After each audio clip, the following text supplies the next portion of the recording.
Hey guys, Infidel 1258. We are doing some rank grind. It's end of season.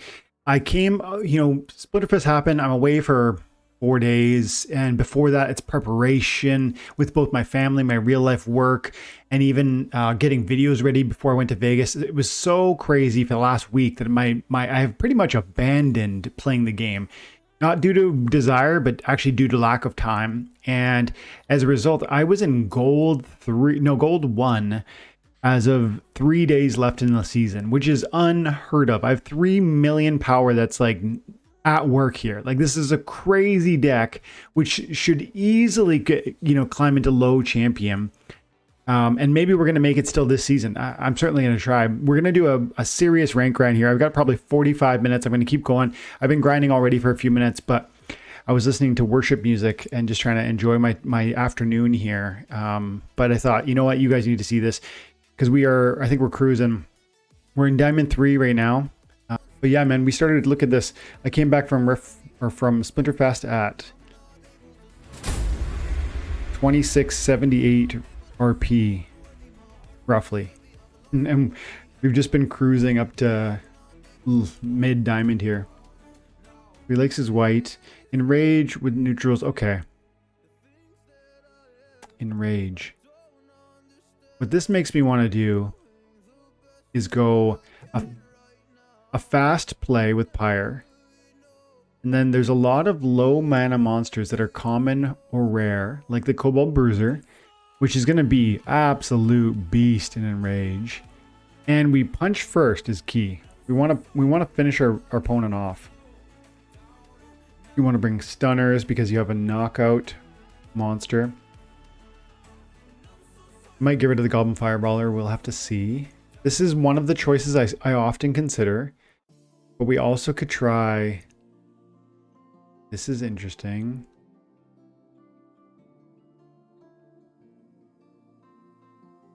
I have a max level Horny Toad that has poison and is quite a good choice for this. But apparently it's not available. This is probably a good pick.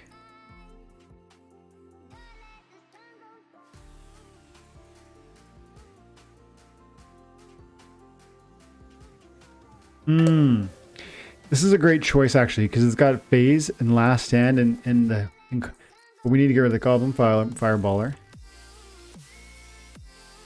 And then we need to get a little more.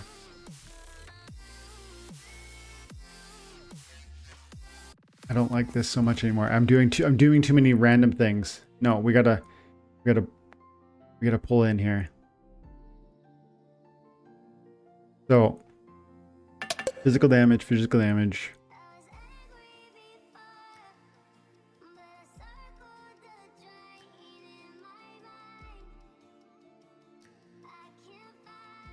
Bring the armor and the armor repair. And I get 1 stunner. He's not going to fire as quickly, I don't think.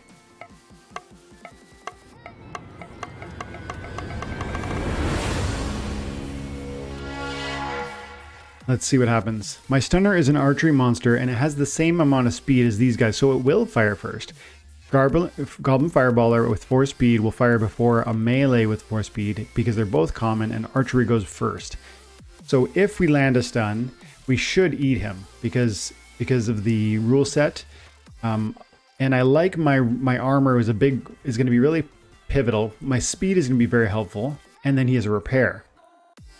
I think we win. I feel very strongly that we win. The blind could be really annoying, but we're landing our shots. Cool. That's pretty much that. Landing that shot pretty much decides everything, I think. And that stun is it.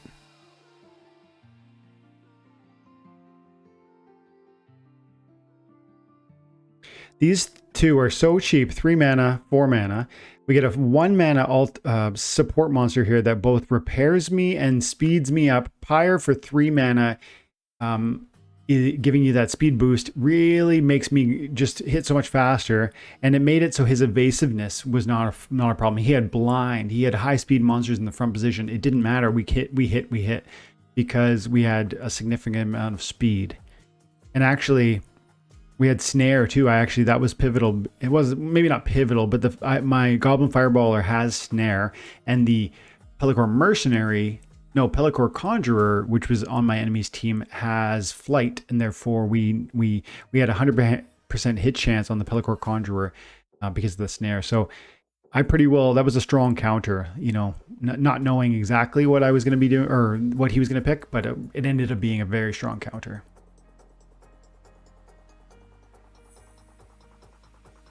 I think I've got 15 loot chests on the season so far. It's very, very low because, again, I mean, this season's been Splintermate, just letting it go, and it's been really, really underperforming. I feel as though I've now tested Archmage and I've tested Splintermate, and I use them. If you guys don't know this already, I need to say it again. Maybe I use them as I can't always play all my dailies, and so I need to make sure those are getting done. It helps me in that respect, and to that degree, either of them are great. It feels like there's a distinct line in the sand at the diamond level that Splintermate's just not up to snuff compared to Archmage. That seems to be true to me. Archmage is more capable at the higher levels. Diamond, I don't think it's capable at Champion. I do think neither of them are capable at Champion. But I also think Splintermate is so much cheaper. It's $1 a month as opposed to, $150 for a beta token. And then monthly payouts too. So I don't use Archmage anymore. I just decided to sell my token because of the costs. But it is better. So the question is, for me, it was just what was cheaper, because I don't use it as a primary to rely upon it for all my matches. I use it just when I'm not here. It's going to get me something. Slow goes first. Slow goes first.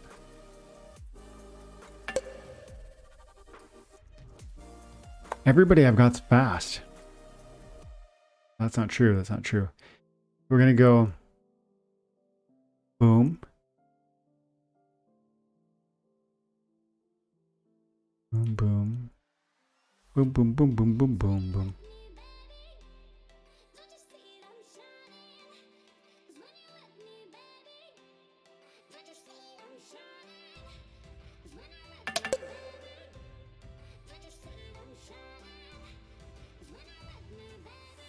A pretty sound team. I want to take another kind of look at this though. This could be interesting. I don't want to get rid of Mortius though.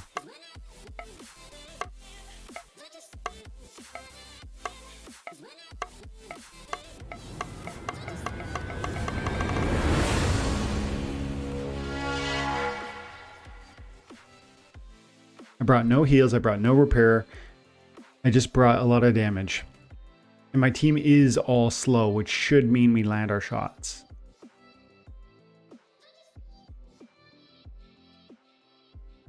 I mean, I could be in trouble. I have a lot of hit points, but you see how I'm not going to kill. Grum is not going to kill the Tridon in the first round, which means Grum won't get the benefit. Yeah, we killed the Tridon, but I need Grum to kill it. Why? Because I want to see those buffs happening. Wow, we sure melted the Oceanus. I actually thought we were going to have some problems there. I guess slow first. We just put so much damage down in that first round that we are going to just roll them. And this Archer with the blast is certainly helping a lot because he hasn't missed a shot. And he is dropping blast damage. So 32 RP there. Just cruising through Diamond at this point. Got about 15 minutes left, maybe 10-15 minutes left before we have to go.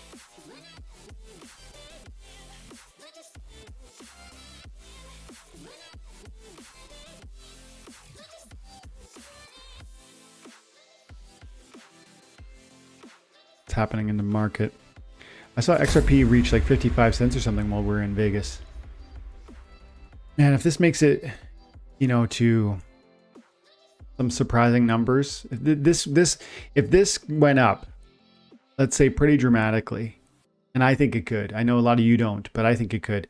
If it did, that would open some doors for me from an investment standpoint within Splinterlands. Let's put it that way. Earthquake and opportunity.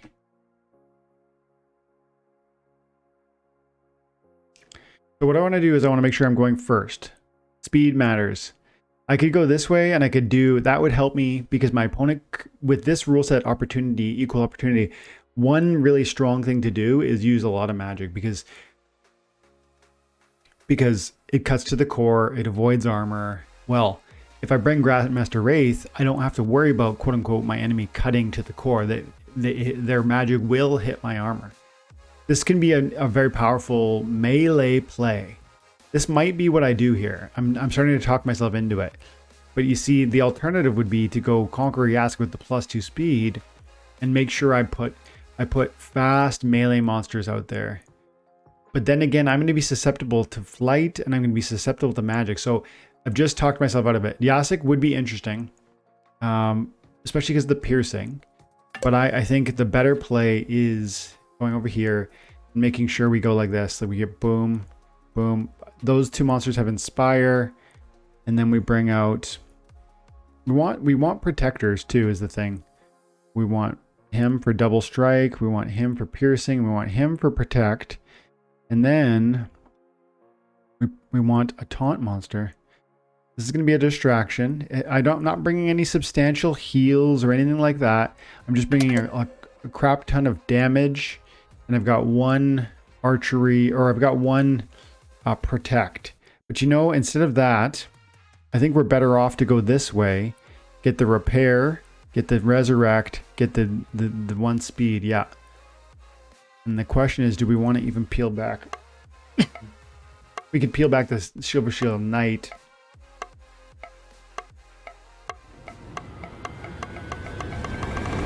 Yeah, we brought out one more Resurrect. We pulled away one of our Inspires, one of our melee monsters. We brought out Resurrect. So we have 2 Resurrects to hold up my taunt monster. And this guy's Blast also, which is, you know, definitely interesting when you're doing an opportunity attack. We're going to be firing over here. And we're going to be doing blast damage. So I think we win just quickly looking. But of course, he's got a strong team. He's got Blind, which could be annoying. He's got Scattershot, which is going to get around my taunt.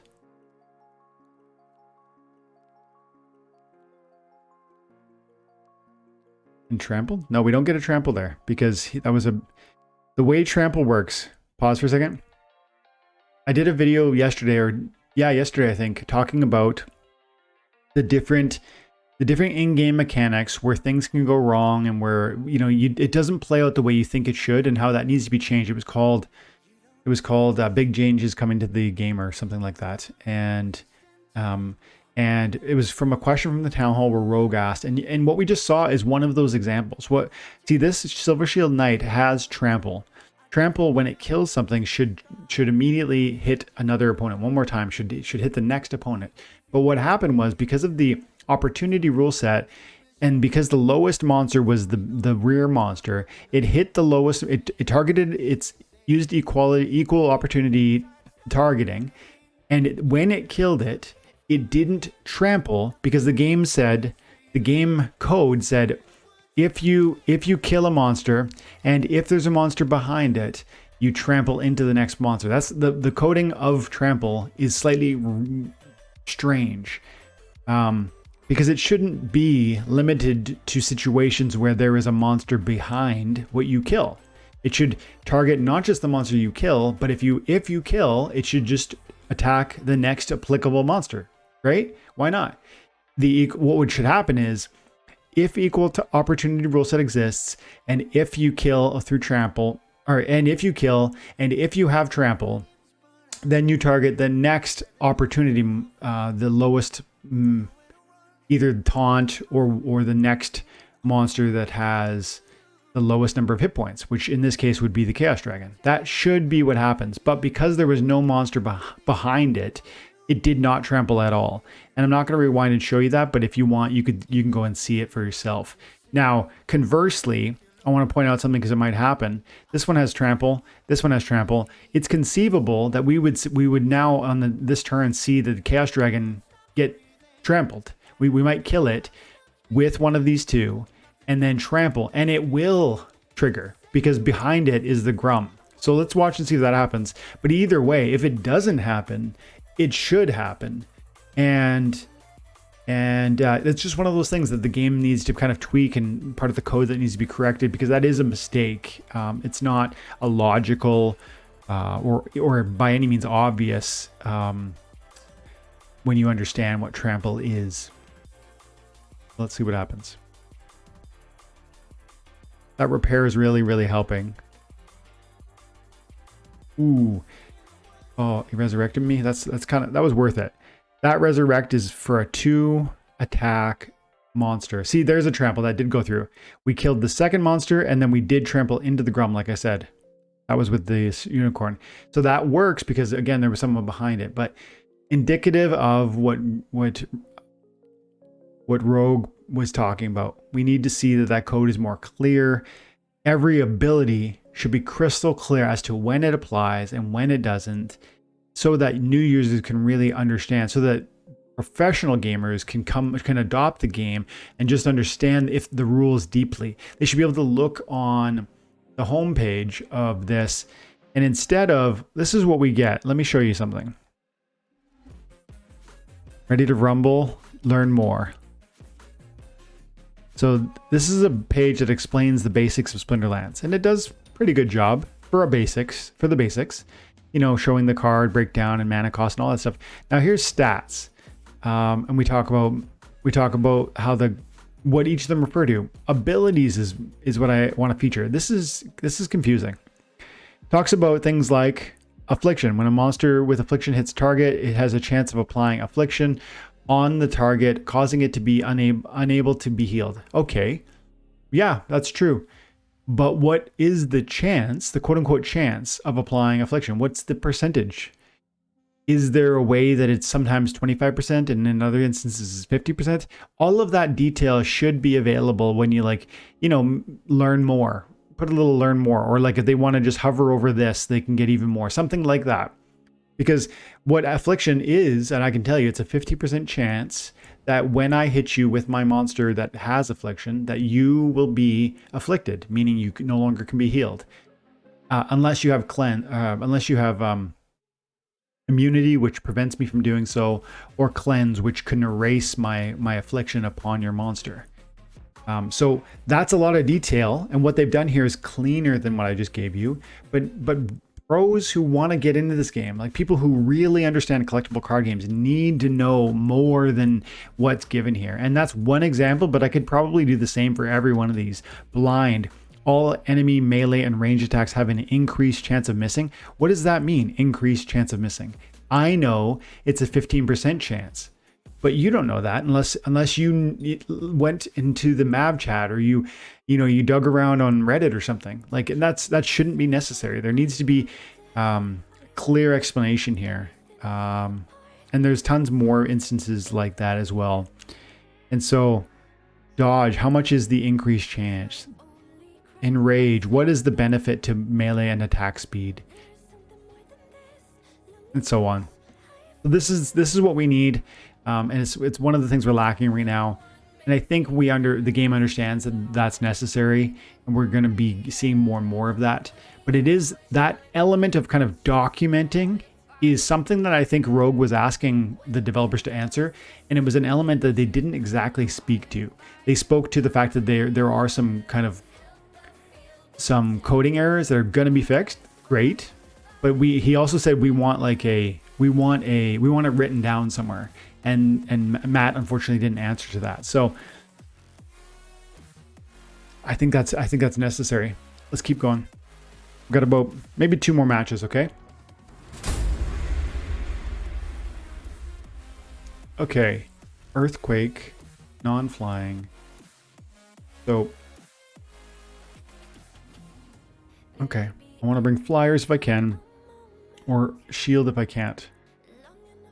Again, I think we need to do pretty well what we just did, because we're gonna have that armor. We're going to have that taunt.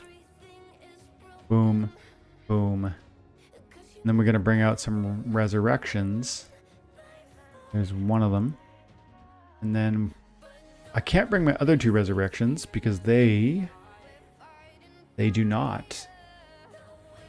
They do not have they're odd numbers. Right now we're only allowed to play evens.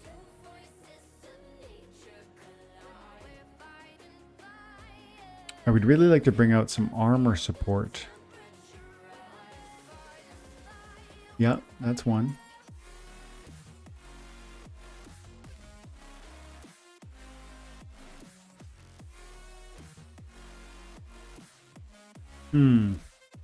This might be a helpful play. Oh, I can't quite do that. Okay. I could do away with Bila perhaps, but I don't think so because Bila's got the life leech and a good amount of damage, so I think I want her. Triage could be helpful.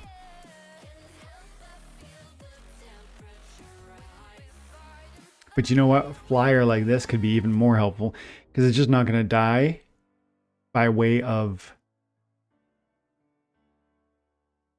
Yeah, let's give that a shot. It's just going to stay alive, and it might be the case that it ends up being my last monster. It's that last one is a flyer, and therefore won't be subject to the earthquake. That's why. Celestial Harpy. He doesn't have thorns. A lot of his monsters low level. We're going to be just fine. Feels like it. I almost want to skip this one because he's really just trying like a he's got the gelatinous cube buried back here. He's hoping that once he'll hurt me enough that it goes, he has his cube there and I have, you know, like a Celestial Harpy, and then he would win, but we're going to do too much damage here for that to happen.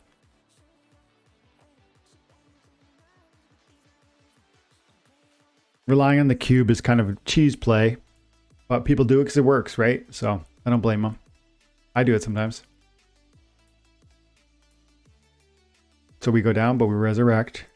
And our armor at 9 is going to sustain us through the earthquakes. And so now he's got his cube. We're just dropping mad damage. And so the play doesn't work. That play of his only works if he can out-survive the real meat of my batting order, right? If my heavy hitters, my biggest damage output is not dies due to earthquake, then of course you're gonna out-survive me.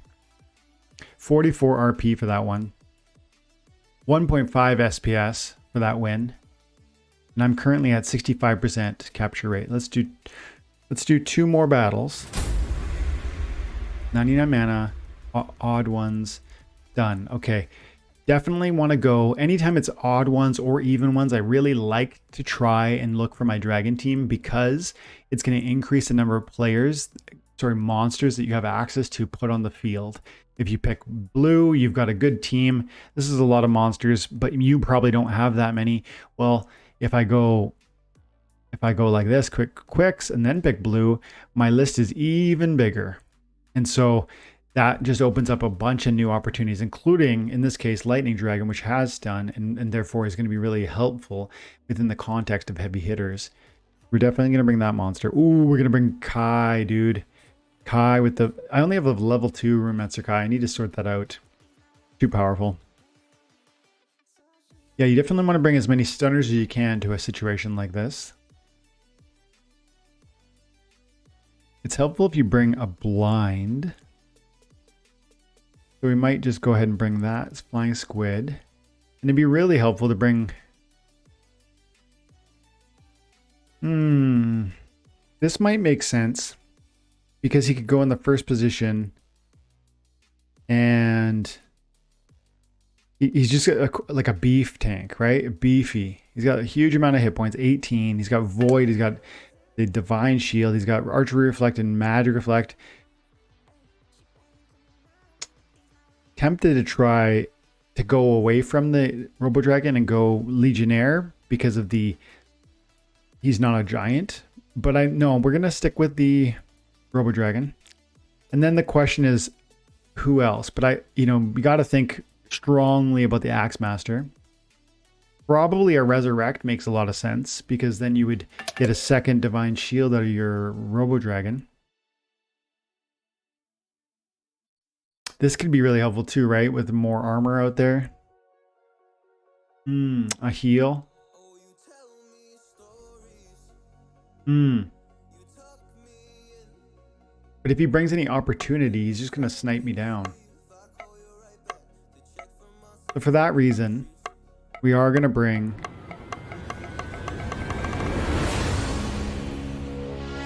I didn't bring a heal. I didn't bring a repair. I just brought armor. And that's going to be beneficial if he does his opportunity.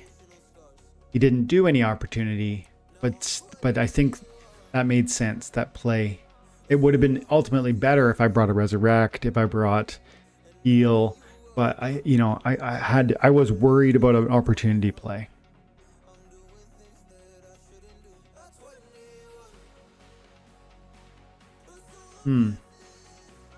He's doing more damage than me. Right? He's got the Gold Dragon, which is Beefcake. He's got the Mermaid, Mischievous Mermaid, which is beef. He has the Double Strike Carnage Titan, whereas I brought the Blind. So I brought like a support opportunity that maybe doesn't make the most sense. In fact, I have this card, so that would have been, maybe made more sense. But plus he has blast damage and blast damage. I think we're in trouble here. It's going to depend if the Blind helps me out. Like if these guys miss, these archeries or any of his physical attacks miss due to my Blind, that would be really, really clutch. It's a 15% chance that he's going to miss me due to me bringing a Blind. That stun is gigantic. He didn't stun me. That's huge. Oh, I didn't stun his Mermaid, but we did kill it because look, the Mermaid reflects on itself. Dead. That's a gigantic. And you see that craziness? Because we had the opportunity to stun in the first round due to my Lightning Dragon proccing stun on his Robo Dragon. When the Robo Dragon did land, it's 5 piercing damage. It turns into 10. And we obviously deleted it. Now, so I got a little lucky. I procced stun. He did not proc on the stun. But them's the breaks, my friend. Them's the breaks. Now watch my Kai. Watch this. Watch what happens with Kai. Watch what happens with Kai. Hang on. My Kai is about to shoot, and she's doing 3 magic damage, and she's shooting a stunned Carnage Titan. So we should be doing 6 magic damage because of the heavy hitter rule set. What's going to happen? Is it going to give me 3 hit points? I think it is. Oh, dang. Okay, hang on. It only gave me 1 hit point, but the only reason it was is because it didn't actually hit for 6 damage. I want to explain this because some of you don't know how Life Leech works, and some of you, and so this will be a special, like almost a side point. Maybe I'll have to clip this so you guys, because this is a 45-minute video. Most people won't see it if I don't. So let's see. Runemancer Kai does 3 magic damage. She should Life Leech 2 if she hits an opponent that has 3 hit points and assuming that opponent doesn't have Void or Void Armor or something like that. If you hit an opponent and you actually hit its heart, its hit points, and you do 3 damage to the hit points, and it has 3 hit points to be damaged, then you should leech 2. That's how that works. But because of this rule set and how heavy hitters works, if you stun your opponent, and I had, that will double the damage output. So Kai was doing 6, and Kai should have returned 3 hit points to herself through the Life Leech, but it didn't happen. Because you need to actually strike 6 hit points to return 3 for yourself. So, yeah, this is one of those moments where the understanding of it is quite difficult. If we went back to that page that I showed you earlier about Life Leech, it says when you do damage, you can collect some, for your, like you will see, it says monster's health increases each time it damages an enemy monster's health in proportion to the damage dealt. That's a true sentence, but it lacks the detail of if you do 3, you return 2. It has to hit the heart. If there's a double damage situation, the damage your output can double your return. There's a lot of variables you wouldn't necessarily understand. And so we are going to pull this one out, I think, right? Yeah. Too much damage. The stuns are too powerful. Yeah. So I think we said one more. 72 RP on that one. 1.7. We got a crazy win streak happening right now. 1, 2, 3, 4, 5, 6, 7. 7 in a row. Plus 4 before that. Plus a draw. And then 3 more before that. So we're 14, 1, and 1 in the last 16 matches. 14 wins, 1 loss, and 1 draw. And so we're just cruising. Let's play one more.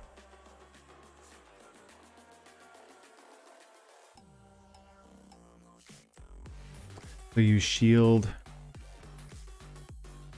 or armor. Shield or repair. Okay. This is our last match. Win, lose, or draw. Okay. Low mana. We could try the green again. We could do it.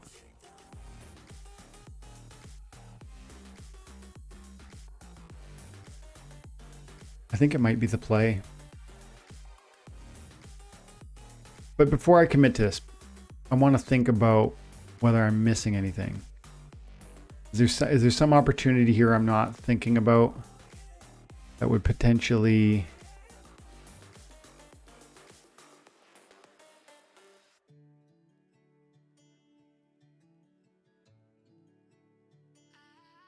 So this would be what I would try if nothing else comes to mind.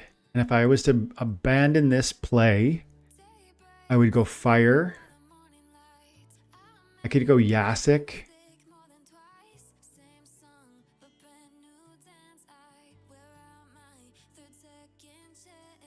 I could go Yasik with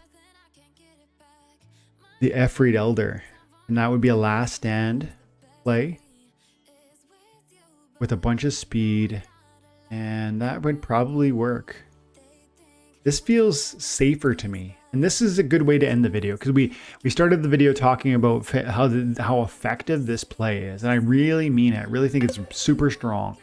So let's just lean into that and let's see if we can't pull one last win out using the tried and true, because I do think this is overpowered. Some combination of Queen Massilia, Acid Shooter, Failed Summoner, Chimera Princess.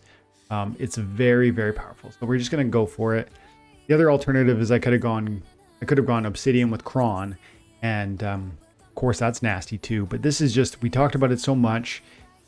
He's got a bunch of melee. See, the other interesting thing about what people do is they don't usually use Obsidian for what I'm trying. If they do what I'm doing, they usually use Mylor, and he adds the Thorns damage, and it's even more nasty because you're taking advantage of amplify damage from the Thorns and amplify damage from the Magic Reflect. And so